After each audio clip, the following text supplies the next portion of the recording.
ते पण जमिनीचं मला जमिनीच्या वादावरून इथं जे माझं डिस्पोट जमिनीचं मॅटर माझ्या वडिलाचं जे ते तहसील इथं म्हणजे जे बाळू निगोट आणि कैलास भगत हे दोन्हीही मला अगोदर तहसीलमध्ये घेतले होते. आणि तुझं आहे ना तर काम करून देतो, वकील लावून देतो, आम्ही आमच्या पद्धतीनं काम करतो, तुम्ही येताल का म्हणे, तू येतील का म्हणे तिकडे आमच्या इकडे म्हणे याच्यात मी बसमध्ये गेले तलवाडा येते म्हणजे मला काही माहीत नाही असं तिकडे एरिया काहीच, पण बसला गेले आणि शूर बंगलाच्या बसमध्ये तलवाडा येते. कंडक्टरने मला सोडलं, मी कंडक्टरला विचारलं, त्या लोकांनी कंडक्टरला सांगितलं इकडं सोडा. मी गेले तिथं, गेल्याच्या नंतर ते म्हणे, ते माणूस म्हणे एक कार होती बाळू निगोट व्हाईट कलरची कार होती आणि त्या कारमध्ये बाळू निगोट आरोपी एक आणि दुसरा कैलास भगत बाजूला होता. ते दोघंजण आजूबाजूला होते आणि काही जण होते, पण मग काही जण समजा पळून मला काही भरपूर जण दिसले, पण काही हे नाही. पण ह्या दोघांनी मिळून आहे ना मला म्हणे का असं खोटं अशी संदेलं का इथं कुठं बसू म्हणे आणि तुझे ते कागदपत्र वाचू अशा ह्या बाजूला नेलं मला. आणि वाकला रोड मग कोणतं वाकला रोड तलवाडा येते त्या असं एकदम असं गायरान असं जंगल होतं. त्या जंगलात मला तिकडं त्या एरियात नेलं आणि मला खूप म्हणजे ओढताळ केली खूप. आणि मला ते काही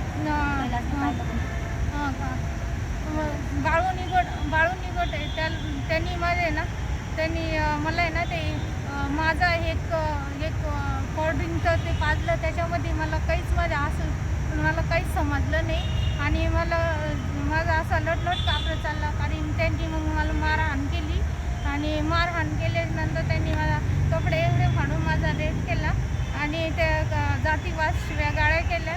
तर मी ह्या गावचा गुंडा आहे आणि जाय तुला काय करायचं, आणि तू जर पोलीस कोण बोललं? बाळू निगोट बोललं आणि कैलास भगत पण म्हणे.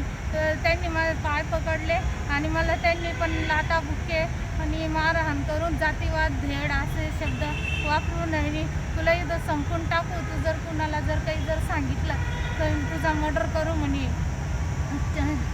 गाडीमध्ये भरपूर त्यांच्यासोबत चाकू बिकू सगळं होतं आणि त्या लोकांनी कुठं ते मला काहीच समजलं नाही, काहीच सुचत नाही. त्या लोकांनी माझे खूप बेदम मला मारून हाल केले आणि रात्रभर त्यांनी त्या जंगलात पुढं मला काहीच माहीत नाही, मला काहीच सूद नव्हती, काहीच नाही.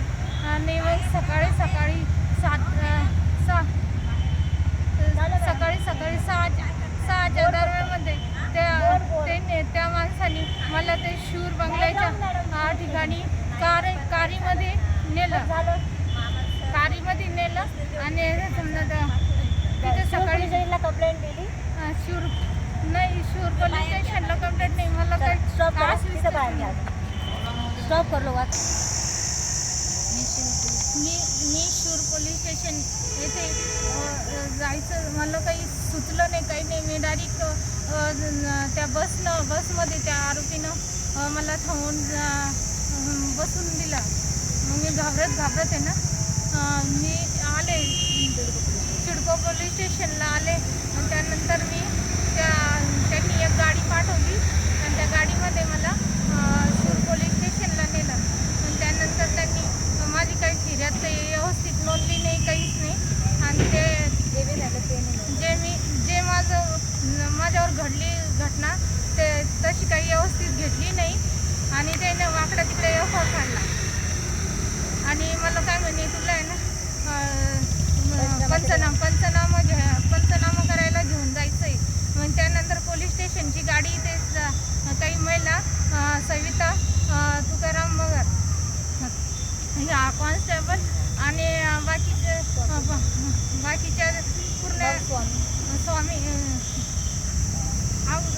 पोलीस स्टेशन पंचनामा घेऊन गेल्या मयत स्वामी DYC मॅडम त्या पण होत्या. 2 गाड्या घेऊन गेल्या. तर मग त्या मॅडम आणि ते मॅडम आहे त्या मॅडमनं मला तिकडंच पंचनामाच ठिकाणी मला खूप मारलं. त्यांनी माझे केस धरून आणि तोंडात मारलं आणि मारहाण करून मग स्वामी मॅडम म्हणे मी तुझा FIR आहे ना रद्द करीन आणि तुला आहे ना तिला आहे ना चांगलंच मारा, तिला एका रूममध्ये घ्या चांगलंच हाना म्हणे, नाही जंगलात नाही म्हणे आणि 2-3 वेळेस तिला चांगलंच मारा म्हणे, अवघड ठिकाणी मारा म्हणे असं बोलले ते.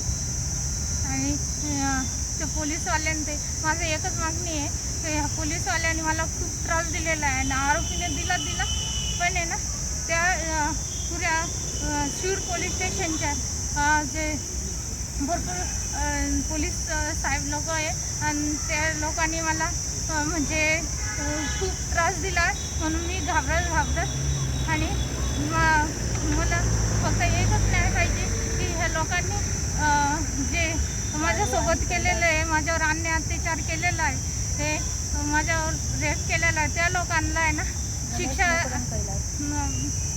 नंबर 1 बाळू निगोट आणि कैलास भगत ह्या दोन्ही आरोपीला जातीवाद